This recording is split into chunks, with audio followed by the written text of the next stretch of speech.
اعوذ باللہ من الشیطان الرجیم بسم اللہ الرحمن الرحیم الحمد للہ الذی نور قلوب العارفین بنور معرفتہ واثبت فؤاد انبیائہ واولیائہ بقصص الانبیاء والمرسلین وأكمل إيمان المسلمين والمؤمنين بولاية علي أمير المؤمنين عليه السلام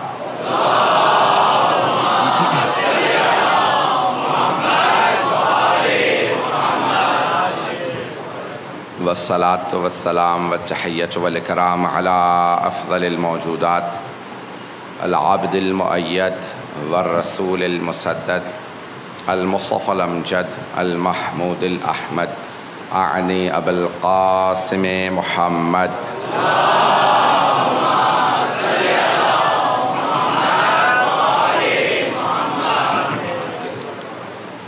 وعلى روحه ونفسه وصهره ووصيه سيد الأتقياء والأصفياء مولى الموالي إمام المتقين علي بن أبي طالب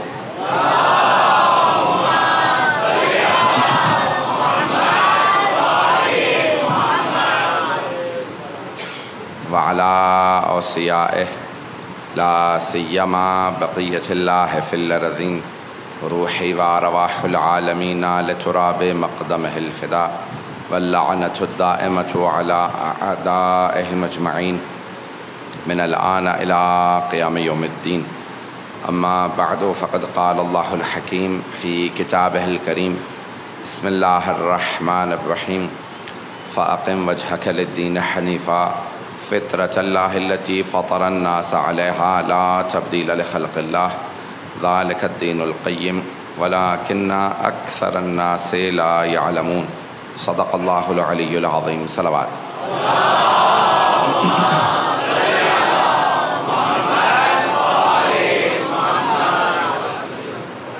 عزیزان گرامی، معرفت دین کے عنوان سے جو اشرہ جاری رہا اس کے سلسلے کی آخری مجلس ہے۔ یہ 12 مجالس ہم نے کوشش کی کہ ہم دین کو بہتر سمجھ پائیں اور ہمیں اندازہ ہو کہ یہ دین جسے اللہ نے ہمارے لیے بھیجا ہے یہ دین بہت قیم ہے۔ ذالک الدین القیم، اللہ نے قرآن میں 30واں سورہ 30ویں آیت سورہ روم کی آیت نمبر 30 میں فرمایا ہے کہ ذالک الدین القیم، یہ دین بہت پر ارزش ہے، بہت گراں قدر ہے۔ انگریزی کے لفظ سے بہت پریشس ہے، بہت پرائس لیس ہے، اس کی کوئی قیمت نہیں لگا سکتا۔ دین اللہ نے بھیجا ہے کیونکہ اس کی طرف سے آیا ہے، اس لیے بہت زیادہ بارزش ہے۔ اور اس پرارزش دین کو سمجھنے کے لیے ضروری یہ ہے کہ انسان اس پہ عمل کرتا رہے۔ جب عمل کرے گا تو اسے احساس ہوگا یہ دین کتنا پرارزش ہے۔ بہت سی چیزیں سننے میں ان کا اندازہ نہیں ہوتا، بلکہ اسے عملی بنانے میں انسان کو اس کی قیمت کا اندازہ ہوتا ہے۔ جب انسان سچ کو اپنا لیتا ہے تو اسے پتہ چلتا ہے سچائی کیا چیز ہے۔ جب وہ بہت سے صفات کو اپنا لیتا ہے، امانت کو، دیانت کو، دینداری کو، یہ چیزیں اپنانے سے انسان کو اس کی ارزش معلوم ہوتی ہے۔ ابھی بھی سب نماز پڑھ کے بیٹھے ہیں۔ آپ نے ہمیشہ دیکھا ہے کہ نماز سے پہلے اذان و اقامت ہوتی ہے، اور مسلمان گھرانے میں دین اسلام میں مستحب یہ ہے کہ جب ایک گھر میں بچہ پیدا ہو، چاہے لڑکا ہو چاہے لڑکی ہو، اس کے دائیں کان میں اذان کہی جائے، بائیں کان میں اقامت کہی جائے۔ اذان و اقامت کہی جاتی ہے۔ ہمیشہ جب بھی اذان ہوتی ہے، اقامت ہوتی ہے، اس کے بعد نماز ہوتی ہے۔ کبھی آپ نے غور کیا یہ کیسی اذان و اقامت ہے، اس کے بعد نماز ہی نہیں؟ توجہ ہے میرے ساتھ؟ بچہ پیدا ہوتا ہے تو آپ فوراً اس کے کان میں اذان و اقامت کہتے ہیں، دائیں کان میں اذان، بائیں میں اقامت، لیکن وہاں نماز نہیں ہوتی۔ جب انسان دنیا میں آتا ہے تو اذان و اقامت ہوتی ہے کان میں، لیکن جب دنیا سے جاتا ہے تو نماز جنازہ ہوتی ہے جس میں اذان و اقامت نہیں ہوتے۔ وہاں اذان و اقامت نہیں ہوتی، وہاں صرف نماز جنازہ ہے۔ الصلاۃ الصلاۃ الصلاۃ کہہ کے نماز کو شروع کر دیتے ہیں۔ کبھی آپ نے غور کیا یہ نماز جنازہ کیسی نماز ہے، اس میں اذان و اقامت نہیں؟ اور وہ بچپنے میں انسان جب پیدا ہوا تو وہاں پہ کیسی اذان و اقامت ہے جہاں نماز نہیں؟ اللہ سمجھانا یہ چاہ رہا ہے، دیکھو پیدائش پہ اذان و اقامت ہوتی ہے، موت پہ نماز ہوتی ہے۔ جتنا اذان و اقامت اور نماز کا فاصلہ ہوتا ہے بس یہ زندگی اتنی ہی نظر آئے گی۔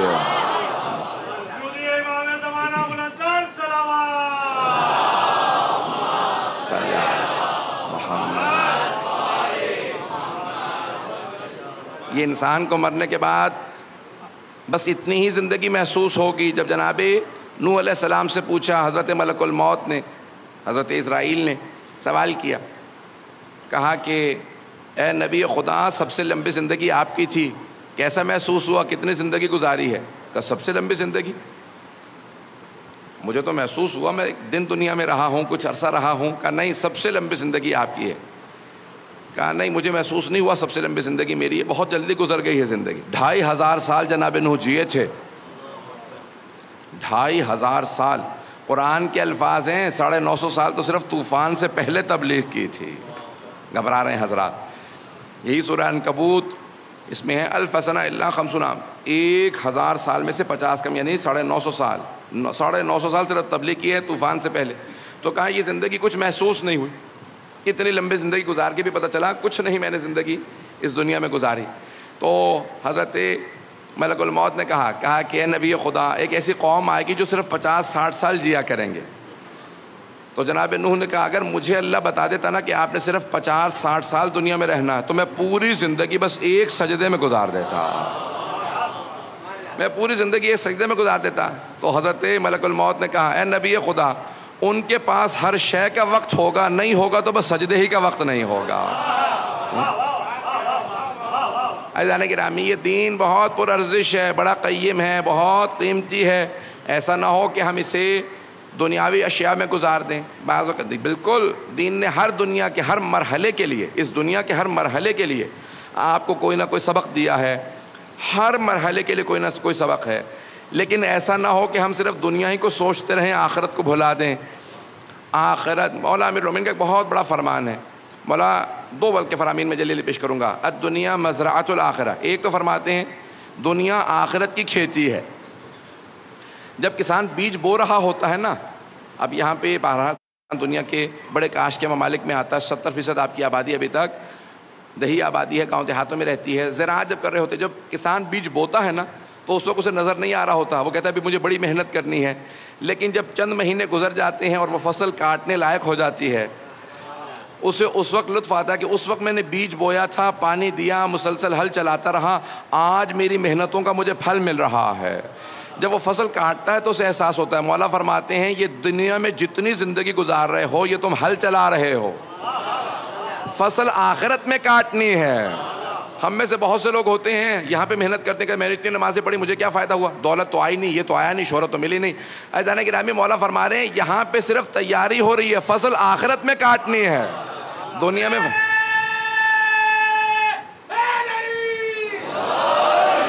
دنیا میں فصلیں کاٹنے کا مت سوچئے, یہ فصل انسان نے آخرت میں کاٹنی ہے.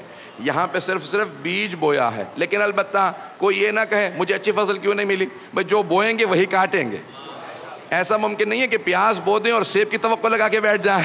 بس جو بویا جائے گا وہی انسان کاٹے گا. جو انسان فصل اچھی بوئے تاکہ پھر انسان کو نتیجہ بھی اچھا ملے. بیج سب سے اہم ہوتا, بیج سب سے اہم ہوتا ہے.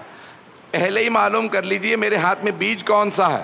بہت سے افراد بو پہلے دیتے ہیں, بیج بو دیا, پھر بعد میں جب فصل کاٹے گا یہ کیا نکل آیا, یہ سارے کے سارے فصل, میں تو کچھ اور ذہن میں لے کے بیٹھا تھا. بھئی آپ نے پہلے معلوم کیوں نہیں کیا کہ میں بیج کون سا بو رہا ہوں. جو بیج بوئیں گے وہی فصل کاٹیں گے. بیج ہوتے ہیں انسان کے عقائد. جب توحید صحیح ہوگی, عدل صحیح ہوگا, نبوت کا عقیدہ صحیح ہوگا, امامت کا عقیدہ صحیح ہوگا, قیامت کا عقیدہ صحیح ہوگا, تو خود بخود انسان کے بیج جب صحیح ہوں تو فصل اچھی نکلے گی.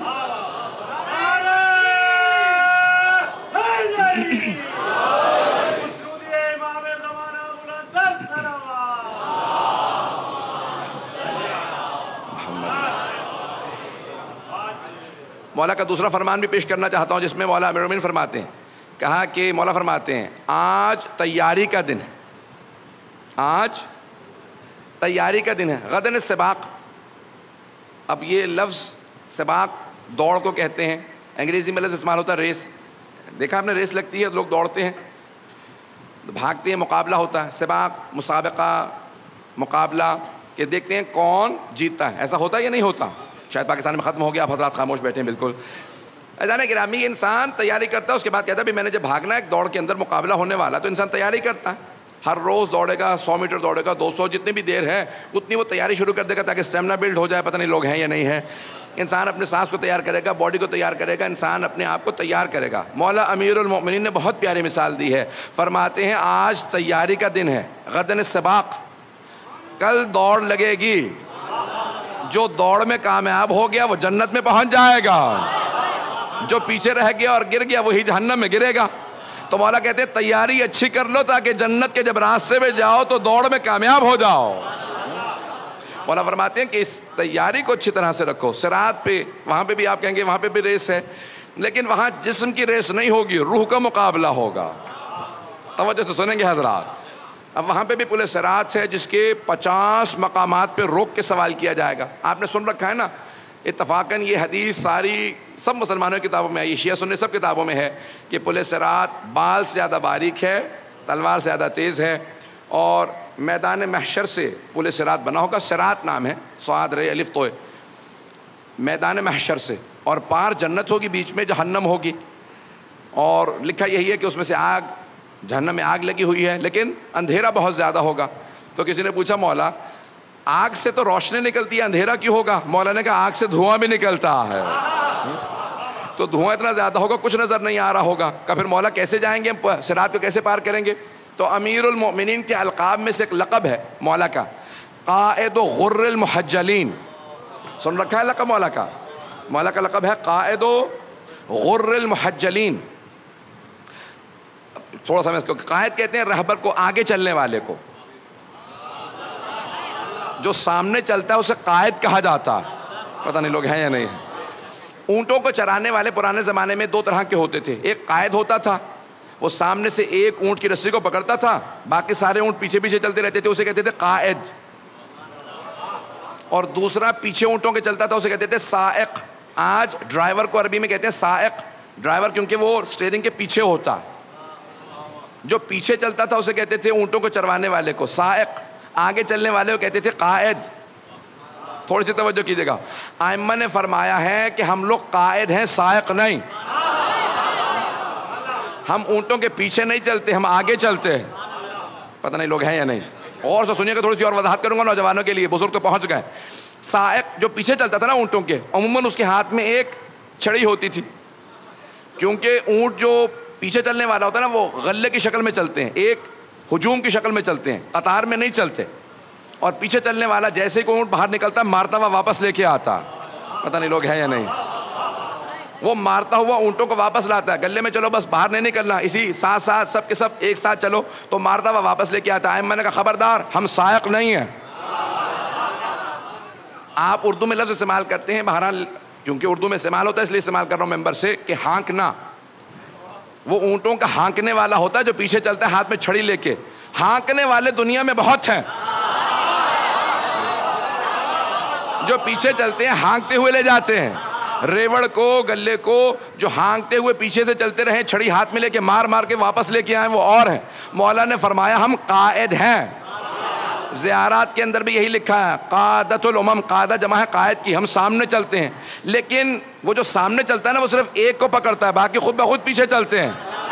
کیونکہ وہ جو قائد سامنے چل رہا ہوتا ہے نا، اس کے گلے کی، اس کے ریوڑ کی، اس کے اونٹوں کی خصوصیت ہوتی ہے، وہ سارے تربیت یافتہ ہوتے ہیں،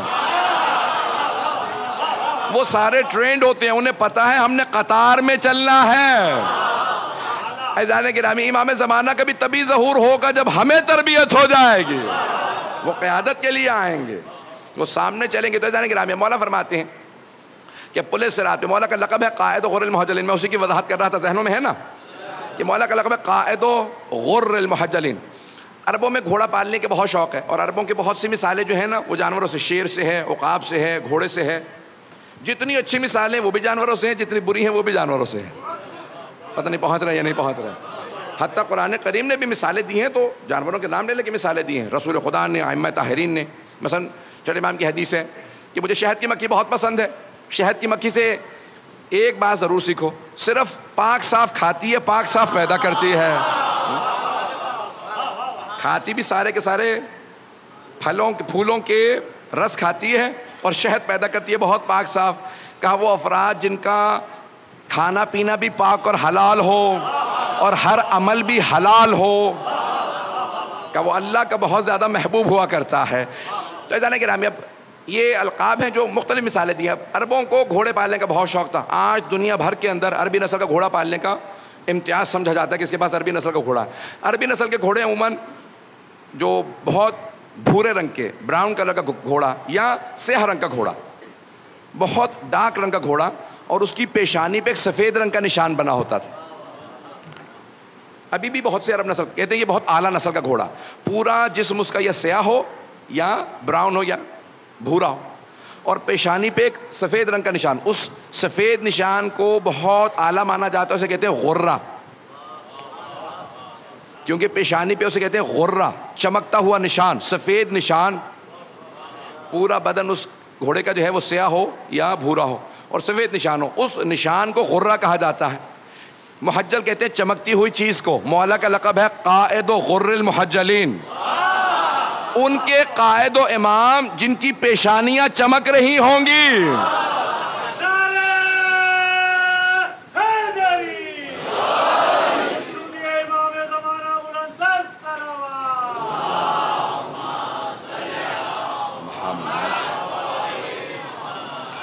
اب پوچھا ائمہ طاہرین سے, علماء نے لکھا اپنی کتابوں کے اندر, یہ چمکتی ہوئی پیشانیاں کیوں کہا گیا؟ کہ دو وجہ سے. سجدے کرنے والوں کی پیشانیاں چمکتی ہیں, اور اسی لیے میت کی پیشانی پہ خاک شفا مل دی جاتی ہے کہ جب وہ مرنے کے بعد دوبارہ اٹھایا جائے تو اس کی پیشانی سے نور نکل رہا ہو. تو مولا کا لقب ہے قائد و غر المحجلین. تو چھٹے امام سے پوچھا مولا یہ لقب کیوں ہے؟ کہ صراط کے اوپر صرف وہی جنت کے پار جائے گا جس کے پاس علی کی ولایت ہو اور پیشانی چمک رہی ہو. اب 50 مقامات پہ روک کے سوال کیا جائے گا. روایت کو سن لیجیے گا, الانوار النجف, اس کے اندر یہ تفسیر انوار النجف کے اندر مرحوم حسین بخش صاحب نے لکھی ہے, 14 جلدوں پہ تفسیر ہے. ظاہراً اس کی جلد نمبر 7 میں یہ روایت موجود ہے. سننا چاہیں گے تمام حضرات؟ تو کہا پل صراط بہت طولانی ہے, پار کرنے کے بعد جنت ہے. کہا وہاں پہ کچھ افراد بہت تیز رفتار سے اسے پار کر لیں گے. سننا چاہیں گے نا روایت؟ کچھ افراد بہت تیز رفتار, جیسے برق, بجلی کڑکتی ہے, کتنی تیز کڑکتی ہے, میلوں سفر کرتی ہے لیکن چند سیکنڈ کے اندر. تو کہا کچھ اتنی تیز رفتار سے پورے صراط کو پار کریں گے کہ یہاں پہ مولا کہیں گے جاؤ, اور دیکھا جائے گا کہ وہاں پہنچ گئے, جیسے جناب سلمان, جیسے جناب ابو ذر, جیسے جناب مالک اشتر. یہ بہت تیز رفتار سے. کچھ مولا فرماتے ہیں کہ تیز رفتار گھوڑے کی طرح سے دوڑتے ہوئے پار کریں گے, کچھ انسانوں کے تیز رفتار سے, کچھ چلتے ہوئے, کچھ بیچارے بیلنس کرتے ہوئے, اور کچھ گری جائیں گے. اور مولا کھڑے ہوں گے صراط کے ایک پار, صرف چہرہ دیکھ کے کہا کریں گے جہنم سے, ھذا لی و ھذا لک, اے جہنم یہ میرا ہے. چہرہ دیکھ کے صرف مولا کہیں گے جہنم سے, اے جہنم یہ میرا ہے, اسے چھونا مت. اور کسی کا چہرہ دیکھ کے کہیں گے یہ تیرا ہے, اسے چھوڑنا مت.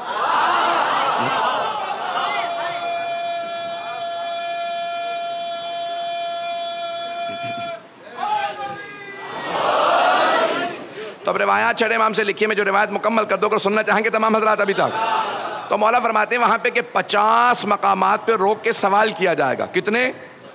50 مقامات پہ رک جاؤ, ایک سوال ہے, جواب دیا تو کہا آگے بڑھ سکتے ہو, اور اگر جواب غلط ہوا تو وہیں سے فرشتے دھکا دے دیں گے, وہیں سے پورے صراط سے دھکا دیں گے, نیچے جہنم ہی ہے, پھر اور کچھ بھی نہیں, پھر جہنم فوراً اس کو آ لے گی. ایسا نہیں کہ مولا فرماتے ہیں 50 مقامات پہ تیزی سے انسان چلتا چلا جائے گا. 50ویں مقام پہ مولا امام صادق فرماتے ہیں 50ویں مقام پہ سارے فرشتے روک کے سوال کریں گے, بتاؤ علی کی ولایت کو مانتے تھے یا نہیں؟ جو کہے گا مانتا تھا اسے کہیں گے جنت میں جا سکتے ہو, اور جو کہے گا نہیں مانتا تھا تو سارے کے سارے 49 مقام سے پار کر کے جیسے 50ویں مقام پہ پہنچے گا وہیں سے اسے نیچے پھینک دیا جائے گا. میں سوچا کرتا تھا مولا اگر اتنا ہی یہ سخت مسئلہ تھا تو پہلے ہی پوچھ لیتے. یہ امیدیں لگا کے 50ویں مقام پہ پہنچا اور وہاں سے دھکا دے دیا گیا. سب سے پہلے یہی سوال پوچھ لیتے, بھائی علی کو مانتے تھے, اس کے بعد آگے بڑھ جاتے, باقی سوالات ایسا ایسا ہوتے چلے جاتے. سارے سوالات ہو گئے, آخر میں علی ابن ابی طالب کی ولایت کا سوال. تو مرحوم آیت اللہ حسین بخش صاحب فرماتے ہیں, کہتے ہیں کہ امام کا پیغام یہ ہے کہ اگر سارے اعمال صحیح ہوں لیکن علی کی ولایت نہ ہو تو کوئی عمل قبول نہیں, اور اگر علی کی ولایت قبول ہے تو سارے اعمال قبول ہیں.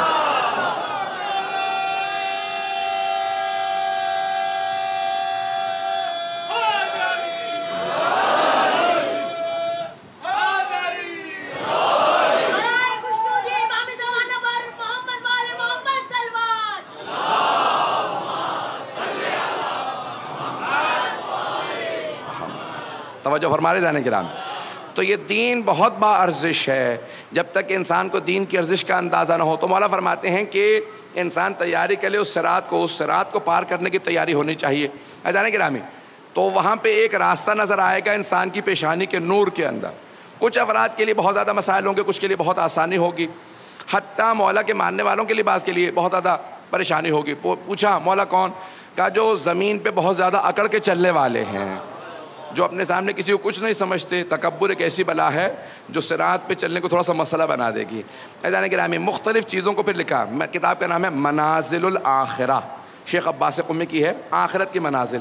فرماتے ہیں ہر منزل کو آسان بنانے کے لیے بہت سے راستے رکھے گئے ہیں. قبر کو آسان بنانے کے لیے کیا ہے؟ ہر جگہ کے لیے کوئی نہ کوئی تحفہ ہے. کہ یہ تحفہ ساتھ لے جاؤ اور آخرت آسان ہو جائے گی. اب ہر مرحلے کے لیے کوئی نہ کوئی ملائکہ آئیں گے, فرشتے آئیں گے, ان سب کے لیے تحفے سننا چاہیں گے نا. کہ سب کے لیے کوئی نہ کوئی ہدیہ. عزیزان گرامی, ہم لوگ دنیا میں اس وقت جسم میں ہیں, مادہ ہیں, اس لیے ہمارے تحفے مادی تحفے ہیں.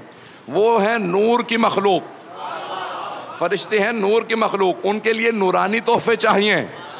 تو مولا نے فرمایا ہر مرحلے کے لیے ایک تحفہ ہے. کسی مرحلے کے اندر پانی پلانا تحفہ ہے, یعنی دنیا میں جو پانی پلانے والا ہوگا اس کی آخرت آسان ہوگی. کسی مرحلے کے لیے آسانی کے لیے صلوات زیادہ پڑھنا ہے, کسی جگہ پہ قرآن زیادہ پڑھنا ہے, کسی جگہ پہ صرف مسکرا کے دیکھنا, پتہ نہیں لوگ ہے یا نہیں ہیں, کسی جگہ غیبت سے اجتناب ہے, کہیں پہ تکبر سے اجتناب ہے. مولا قبر کے اندر سب سے آسان کام کرنے والا کون سا؟ مولا نے کہا جو زیارت عاشورہ پڑھے گا حسین اس کی شفاعت کریں گے. ایدان کرام, مولا نے فرمایا کہ قبر کے اندر جناب سید الشہداء. کہا کیوں مولا, دلیل کیا ہے؟ کہ زیارت عاشورہ میں علماء نے فرمایا ہے کہ دلیل موجود ہے. اللہم ارزقنی شفاعت الحسین یوم الورود. پروردگارا جب میں وارد ہو جاؤں تو اس دن مجھے حسین کی شفاعت نصیب فرمانا. تو کہا کہاں پہ ورود؟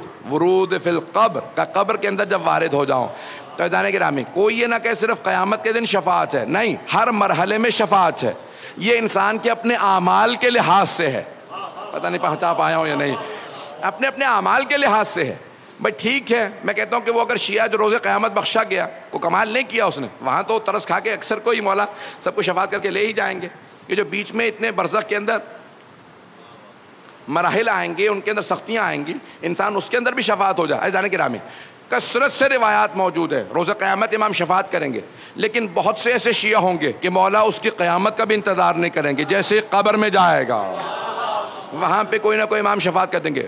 ذمہ داری سے پڑھ رہا ہوں, بہت سے ایسے شیعہ ہیں کہ اس کی موت کا انتظار بھی نہیں ہوگا. جب موت آ رہی ہوگی تو مولا کہیں گے خبردار اے ملک الموت, آرام سے روح قبض کرنا, یہ ہمارا ہے. موت کے وقت بھی بہت سوں کی شفاعت ہو جائے گی. اب عزیزان گرامی, یہ ہمارا معیار ہے کہ ہم اپنے آپ کو کتنا دیندار بنا لیتے ہیں کہ ہمیں کس مرحلے میں شفاعت نصیب ہوتی ہے. پتہ نہیں بات پہنچی یا نہیں پہنچی ہے.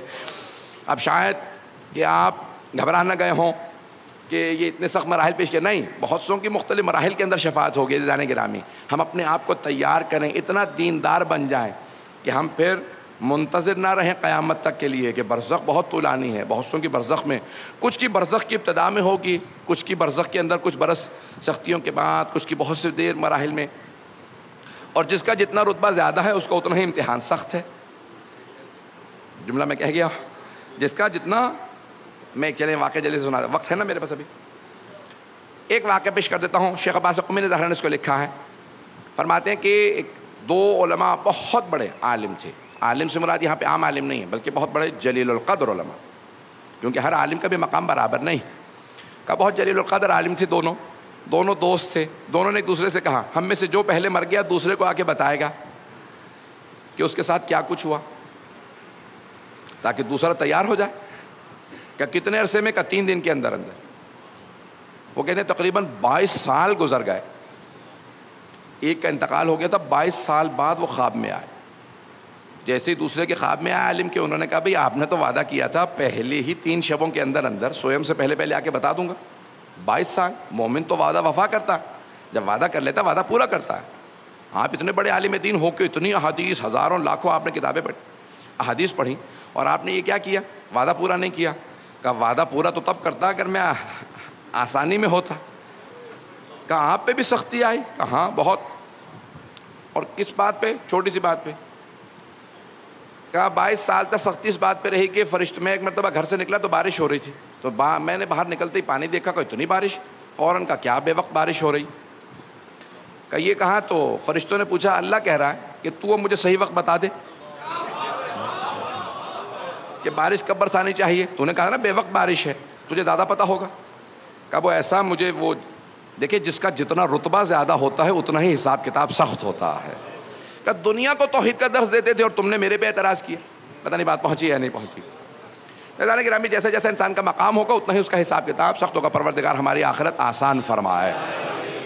تو کہا 22 سال بعد، کہا پھر کیا ہوا؟ کہ آج جناب سید الشہداء رات میں آئے تھے، تیسری مرتبہ اسی قبرستان میں جہاں میری قبر تھی۔ پہلی رات میں آئے، اس مومنہ کی شفاعت کی جس کو دفنایا تھا، دوسری رات میں اس کے اطراف میں سارے قبروں کی، تیسرے دن کا سارے قبرستان میں جتنے میرے بابا کے ماننے والے سب کی شفاعت کر رہا ہوں۔ کہا میں تیسرے دن بخشا گیا کیونکہ میں بہت دور تھا۔ تو پوچھا کہ کیا؟ کہا میں نہیں جانتا، لیکن اس مومنہ سے تو جانے گرامی اب جب وہ انہوں نے جا کے تحقیق کی، معلوم کیا تو پتہ چلا کہ وہ ایک بہت سادہ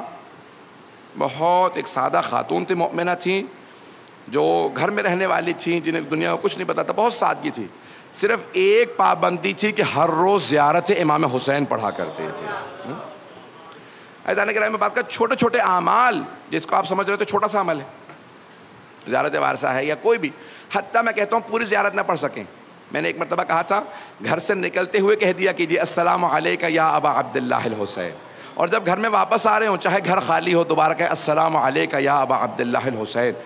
یہاں تک کہ مرحوم سید عبدالنبی شیرازی فرماتے تھے کہ نماز میں اگر توجہ چاہتے ہو تو نماز شروع کرو تو کہو السلام علیکہ یا ابا عبداللہ الحسین، اور تمام کرو تو کہو السلام علیکہ یا ابا عبداللہ الحسین۔ کہ خود بخود نماز میں توجہ بھی زیادہ ہو جائے گی اور نماز قبول بھی ہو جائے گی۔ جو نماز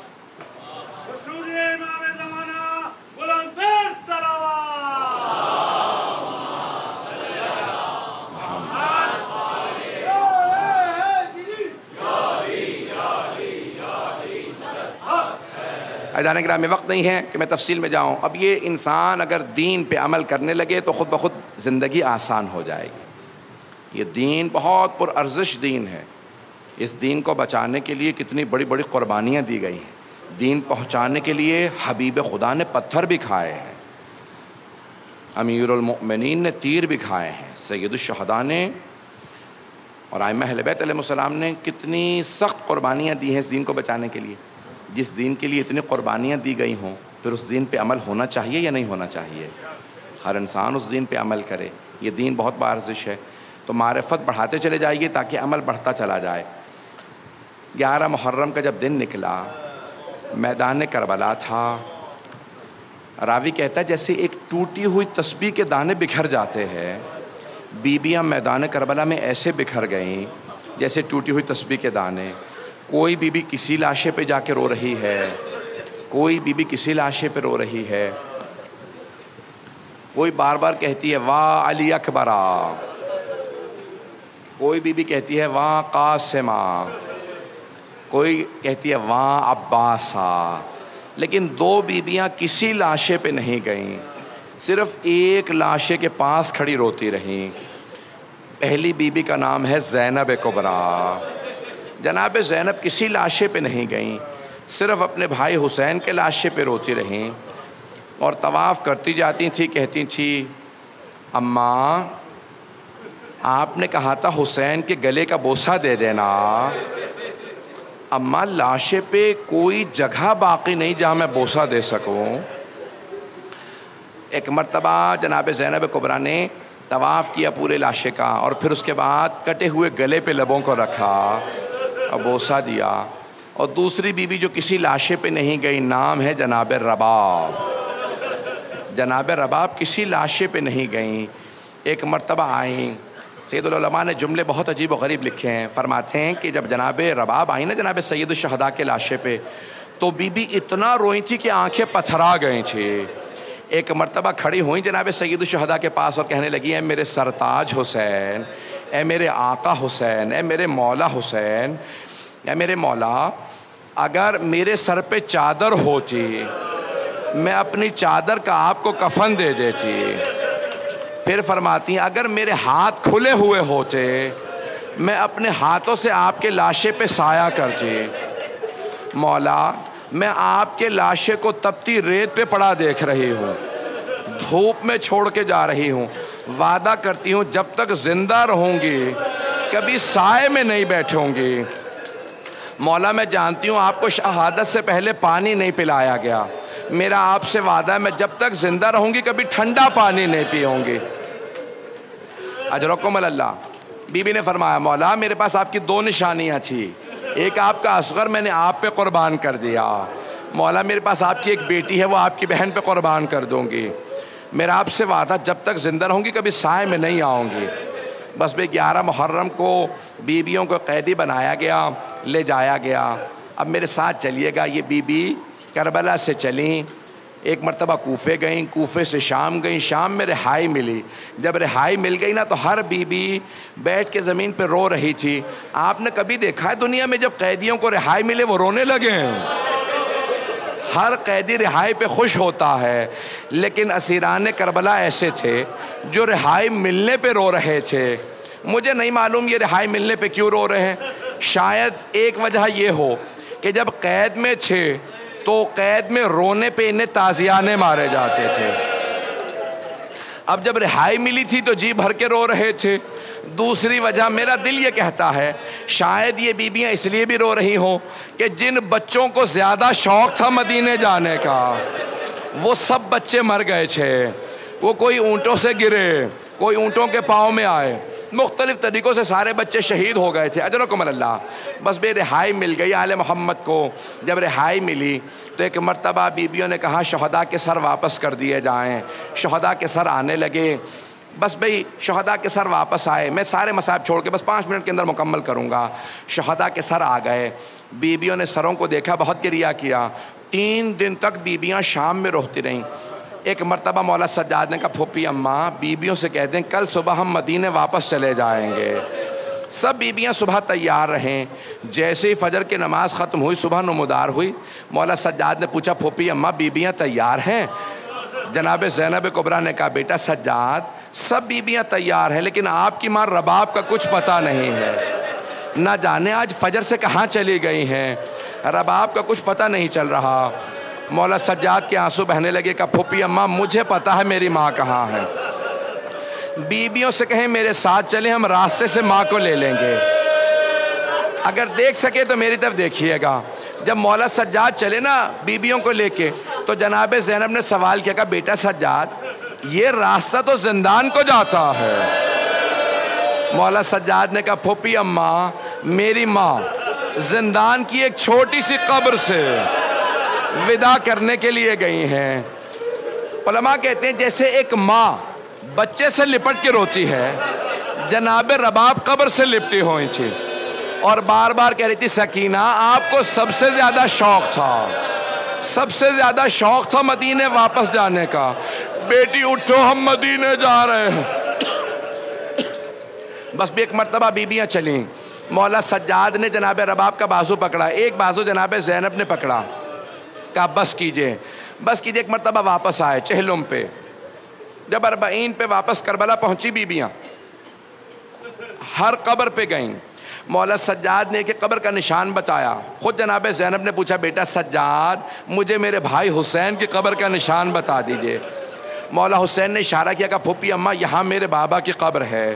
ساری بیویاں قبر مطہر پہ گر گئی، رونے لگیں۔ مولا سجاد نے دیکھا اگر میں نے نہ روکا تو کوئی بیوی روتے روتے مر جائے گی، خود ہی جناب زینب کا بازو تھاما کہا پھوپھی اماں بس کیجئے۔ جناب زینب قبر سے اٹھی، پوچھا بیٹا سجاد یہ میرے بھائی کے ساتھ والی قبر کس کی ہے؟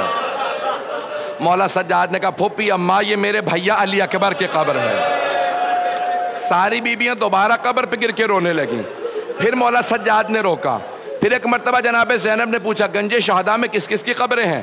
مولا سجاد نے ایک ایک کا نام بتایا، اگر دیکھ سکے تو پھر دوبارہ میری طرف دیکھیے گا۔ جناب زینب نے ایک سوال کیا بیٹا سجاد آپ نے تمام شہداء کی قبروں کے نشان بتا دیے لیکن میرے بھیا عباس کی قبر کا نشان نہیں بتایا۔ ایک مرتبہ مولا سجاد نے کہا پھوپھی اماں میرے ساتھ چلیے، میرے چچا کی قبر فرات کے کنارے ہے۔ جیسے ہی مولا سجاد چلے نا بیویوں کو لے کے آئے میرے ساتھ چلے، مولا سجاد نے کہا جناب عباس کی قبر پہ چچا عباس کی قبر پہ لے چلو. جب جا رہے تھے تو جناب زینب نے ساری بیبیوں کا راستہ روک لیا. کہا بیبیوں سب کچھ بتا دینا میرے بھیا عباس کو, بتا دینا ہمیں کوفہ اور شام کے بازاروں میں لے گئے تھے, بتا دینا ہمیں شرابی کے دربار میں لے گئے تھے, بتا دینا ہمیں تازیانے مارے گئے تھے. بیبیوں سب کچھ بتا دینا, لیکن مت بتانا سکینہ شام میں رہ گئی. میرے بھائی کی غیرت برداشت نہیں کرے گی. مت بتانا یعنی کوئی بین نہ کرے سکینہ کے. بس میں نے تمام کر دیا. 3 دن بیبیاں, 3 دن تک بیبیاں کربلا میں رہیں چہلم پہ. مولا سجاد نے تیسرے دن کہا پھوپھی اماں بس یہ آخری دن ہے, کل صبح ہم مدینہ چلے جائیں گے. ہر بیوی دوبارہ تیار تھی, لیکن ایک بیوی دوبارہ تیار نہیں. پوچھا مادر گرامی کیا بات ہے؟ مولا سجاد نے کہا جناب رباب سے اماں مادر گرامی کیا بات ہے, آپ کیوں تیار نہیں ہیں؟ کہا سجاد میرا مدینے میں کیا ہے, میرے مولا حسین کربلا میں, میرا علی اصغر کربلا میں, میری بیٹی شام میں, میں مدینے جاؤں تو کس منہ سے جاؤں؟ مولا سجاد نے پوچھا اماں مادر گرامی آپ کربلا میں کیا کیجئے گا, سنیں گے؟ بی بی فرماتی ہیں سید سجاد میں قبروں پہ پانی ڈالا کروں گی, میں قبروں کی صفائی کیا کروں گی, جب زائرین آئیں گے میں انہیں قبروں کے نشان بتاؤں گی. مولا سجاد نے کہا نہیں اماں میں برداشت نہیں کر سکتا میں آپ کو تنہا چھوڑ جاؤں, میری غیرت نہیں برداشت کرتی, نہ ابھی حرم بنا تھا نہ زری لگی تھی. کہا نہیں اماں میں آپ کو برداشت نہیں کر سکتا, آپ تنہا رہیں, واپس جانا ہوگا. واپس چلے گئے. بس بھی میں نے تمام کر دیا. 2 جملوں کی 2 منٹ کی زحمت دوں گا. ایک مرتبہ سب بیبیاں واپس مدینے پہنچ گئیں. شیخ محمد مہدی مازندرانی نے معالی السبتین کی جلد نمبر 2 میں لکھا ہے کہ 4 مہینے گزر گئے بیبیوں کو واپس مدینے پہنچے. جناب رباب جیسے ہی صبح ہوتی ایک کوزے میں پانی لیتی, دھوپ میں رکھ دیتی اور خود بھی دھوپ میں بیٹھ جاتی. جب وہ پانی دھوپ میں گرم ہو جاتا وہ گرم پانی پیتی, خود بھی دھوپ میں بیٹھی رہتی. ایک ہاتھ سر پہ رکھتی کہتی واہ حجابا, دوسرا ہاتھ سینے پہ مارتی رہتی کہتی واہ حسینہ. بی بی بہت روتی تھی, دن رات روتی رہتی.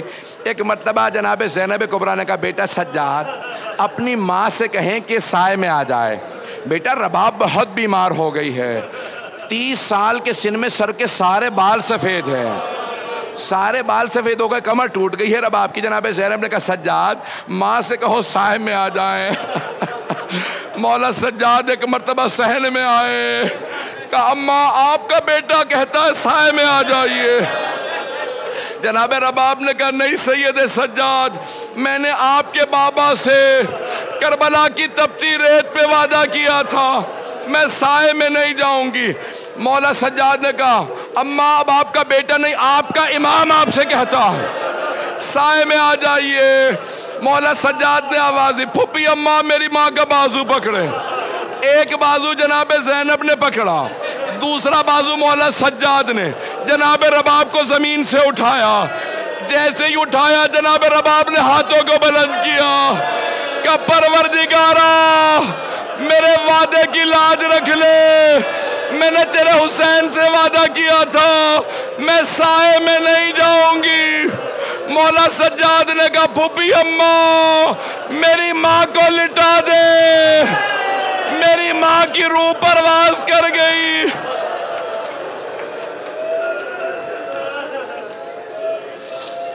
الا لعنت اللہ علی القوم الظالمین وسيعلم الذين ظلموا أي منقلب ينقلبون.